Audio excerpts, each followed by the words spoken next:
Welcome to another cast. So this time it's a 1v1. Oh my god, a 1v1.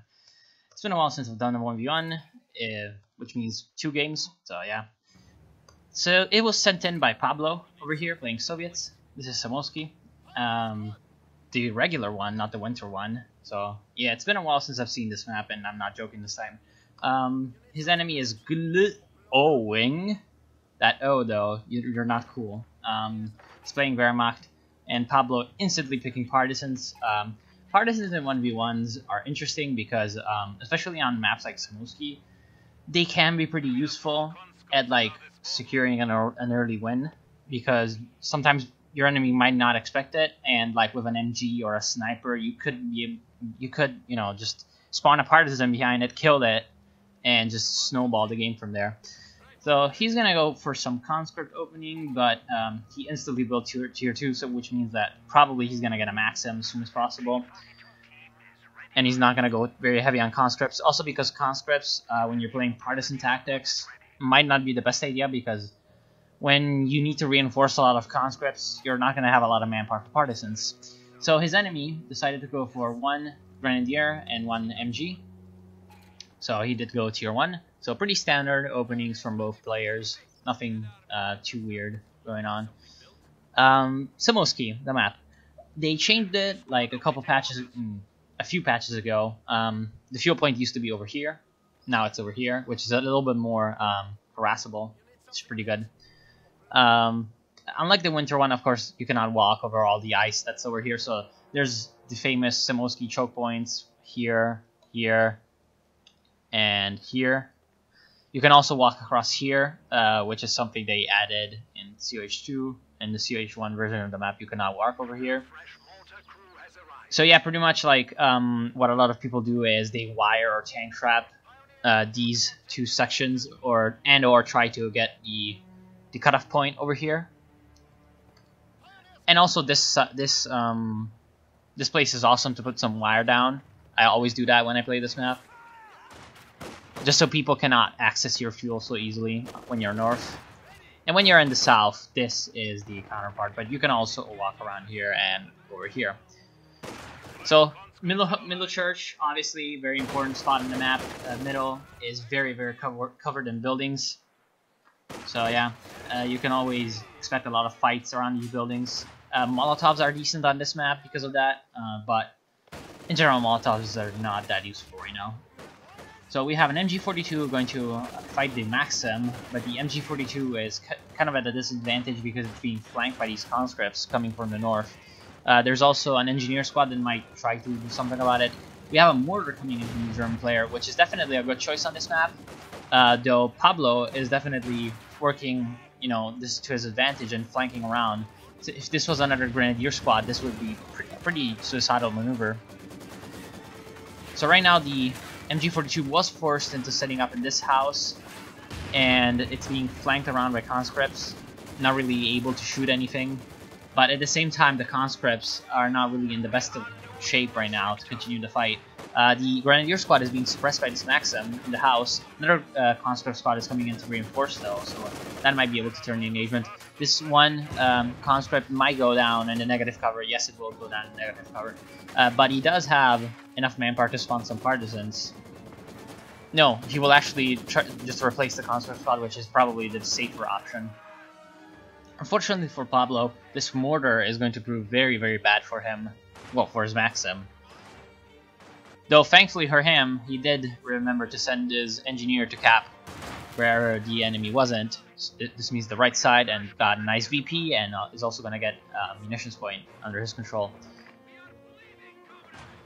So these conscripts will force back the engineers. Definitely good to spread out at this point and just try to get as much territory as possible, and also deny the enemy territory. I don't know why these grenadiers are sitting at the base. There's really nothing that they can do. He probably wants to build a medic bunker pretty soon because of the losses he's sustaining. Partisans will be spawned at this house, and they will throw a grenade at this mortar team, but it will be able to actually be wiped. Wow, I wasn't expecting that to happen. He actually will try to stealth on this fence. Partisans have camouflage when they enter cover, but they will not be able to stealth because they were discovered by these grenadiers in time. I do not know exactly the time that they need to be out of sight to be stealthed. So yeah, they will close the range on these grenadiers who are not trying to retreat because they're protected by this MG42 in the base. Unfortunately for him, he wasn't able to take the mortar, which would have been definitely useful at taking out these MGs on the buildings. So right now, what I would do, nice, exactly what I would do. So don't even need to talk about it. This is a pretty decent mine spot because, I mean, to avoid it, it's pretty simple. You just need to vault over, but that requires more micro, obviously, so you don't want to do that normally. So another partisan squad was spawned at the fuel point. Kind of unnecessary. These conscripts really had an open way to it anyway, and possibly the partisans would have been best saved for perhaps some more action in the middle. Instantly, this bunker is going to reveal itself, preventing the capture of the strategic point for a little bit. I really do not know about this bunker placement. It will work out for him in defending the strategic point, but really, like, the strategic point isn't very important at all. So, actually, another mine over here, which is very dangerous for these low-health grenadiers, who are engaging the combat engineers, but the combat engineers will likely win the engagement anyway because the grenadiers are just so low HP. They will throw a rifle grenade, or rather launch a rifle grenade, but it will not do much. This one grenadier is capping the point, so definitely good to make use of it. Molotov is going to go down on the bunker. I don't think one Molotov will destroy it, but a second Molotov coming in. I do not know how this squad managed to get in close enough to fire a Molotov at here. I do not know what these conscripts are doing, likely a misclick. So, yeah, more partisans will be spawned in. As I said, really useful to flank around key enemy units. They were able this time to steal the mortar, so this is pretty good for them. Looks like a Pioneer squad hit a mine, and now it's in full retreat to the base. A half-track will be purchased from Glowing, which is definitely a good idea, but right now he needs some combat units, really, first and foremost, so maybe a 222 Scout Car would have been a better choice. 222 Scout Car would be countered by the Partisan Tank Hunters, but it would counter the regular Partisans pretty easily. As you can see right now, the Partisans are going to place some mines. This is the beauty of the Partisans, that they can place mines wherever they harass. It's just a really awesome ability. So these Partisans should likely just have gone into this shack, but since this MG decided to go out of the house, it will be instantly murdered, and the MG42 will be stolen by some Partisans, which is very, very bad, obviously. Hunter Grenadiers will be shielded, but I think it's a little too late, because right now the map control is completely in favor of Pablo. So a grenade will be thrown at the half-track, dealing heavy damage to it, along with this MG, so if this MG can reface and fire in time, but it will not be able to, unfortunately for him. These Partisans are not being monitored, and they will be actually Allahu Akbar by the Pioneer walking onto their mine. Partisans aren't really too bad when they are wiped. It's really not that important to keep them alive because their veterancy isn't that great and they're kind of expensive to reinforce. They're really more useful for like surprise ambushes. They're really not a mainline infantry, which of course on a 1v1, just having a lot of random squads just ambushing enemies wherever they come, if you have the micro to do that, can be very effective. Just placing mines everywhere being a nuisance. In a 2v2, it can work. 3v3, on 3v3s and 4v4s, Partisans start to become more like a one-hit go, like a one, you know, I'm gonna buy them and do whatever damage I can and not even like worry about keeping them. And the doctrine starts to be really more about the spy network, marked vehicle, and partisan tank hunters. Tank hunters right now are not being used because the Germans really do not have the map control to field any vehicles, but just in case they will not make their appearance, I will talk about them. They are possibly my favorite part of the doctrine because they are just so versatile at taking out vehicles. They will always spawn with a Panzerschreck, unlike what they did a few patches ago before they were buffed, which they could spawn with a PTRS. The Panzerschreck is really good because you can get them at 2 CPs for 270 manpower and you need no tech for them. Now, they are pretty expensive in PopCap at 8, but the utility that you can have with them, just keeping them like camouflaged in a cover, and they also have the AT grenades, So that's very, very important to keep in mind. You can just like pop out on the rear of a vehicle when it drops past, shoot a Panzerschreck, throw an AT grenade, spawn another squad in like a building nearby, and just take out even Panthers really quickly in a way that German players really do not expect. So, and also these guys can be called in from the reserve army doctrine, which is very underused in my opinion. So these partisans, what they should be doing right now is hiding behind here, using true sight. So as you can see, partisan tank hunters were spawned, I think, to take out the half-track. Though they will encounter the grenadiers first. Probably a grenade is gonna go down soon. Pablo has no shortage of munitions because he is at the munitions control the entire game. This mortar team will be useful at defending against these Ostrupen reserves. Glowing went for mobile defense a little while ago. I didn't get to talk about it. Mobile defense can be a pretty good doctrine in 1v1, despite its recent nerfs.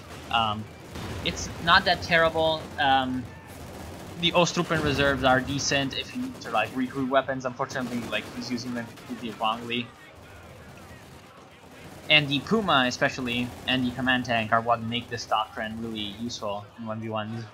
Command tank being really useful to support whatever infantry force you have. The partisan tank hunters do take out the bunker, which had survived the Molotov assault earlier. They might be able to take a pot shot at this half-track. Nicely hitting. And yeah, pretty much the Germans will be pushed back to the base. He does have a medic bunker, and he's getting more grenadiers because he has lost a lot of units. Unfortunately, at this point, he should really start thinking about if this was a normal game, he would really start thinking about getting vehicles out. But he doesn't have any vehicles out because obviously he doesn't have any fuel. So what I would have done if I was in his shoes was just keep my units more together because he kept spreading out. In a normal game, you want to spread out in a 1v1 and capture as much territory as possible. But when you're facing partisans like this on this map, you really want to be a little bit more conservative with how you use your units. The half-track was a good idea.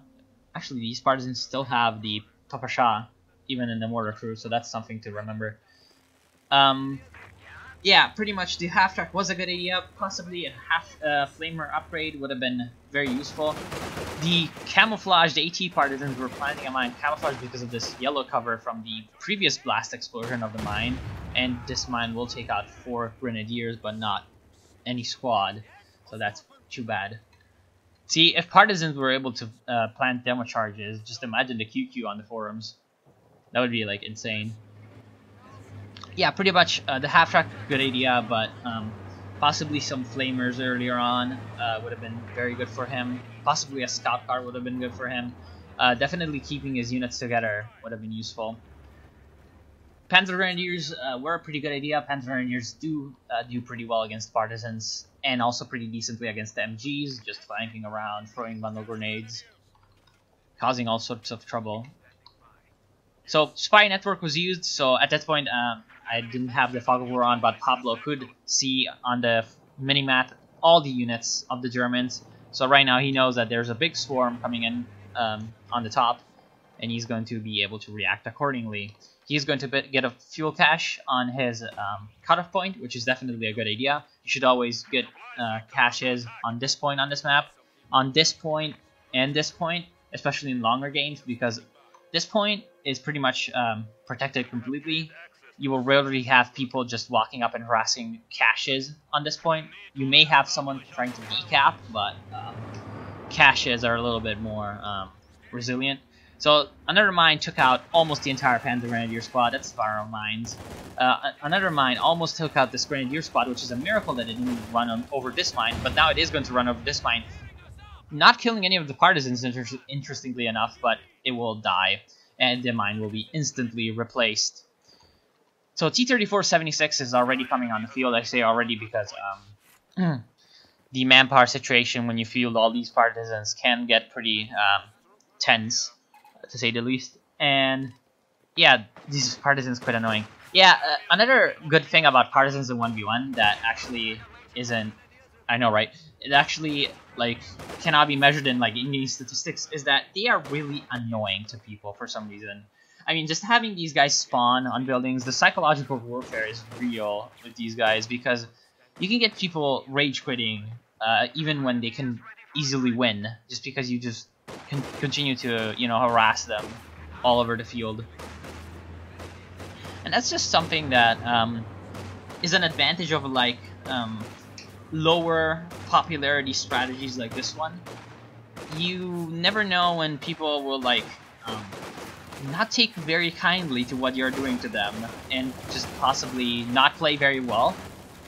Because I get a feeling like this guy, if he was playing against like a more standard Soviet, he would have played way better than he did, because he was just forgetting about his units, especially his support weapons. Nice running over with T-34. Definitely in no danger right now from all these units, so you can just go to town and pretty much end the game. So that's a demonstration of how an unpopular but still like surprisingly effective sometimes strategy can just tilt an opponent very hard. Also, these Panzer Grenadiers would have probably not only been wiped but also taken out the engine of the half track. That would have been pretty interesting to watch. And yeah, pretty much just send your opponent into tilt and secure an easy win, which is actually how I win most of my 1v1 games because my micro is pretty bad. But yeah. So thank you to Pablo for sending this free play. It was definitely entertaining, and I hope you learned something from it. Well, I definitely learned something from it, so that's good. I hope you did too. Thanks for watching, and I'll see you soon.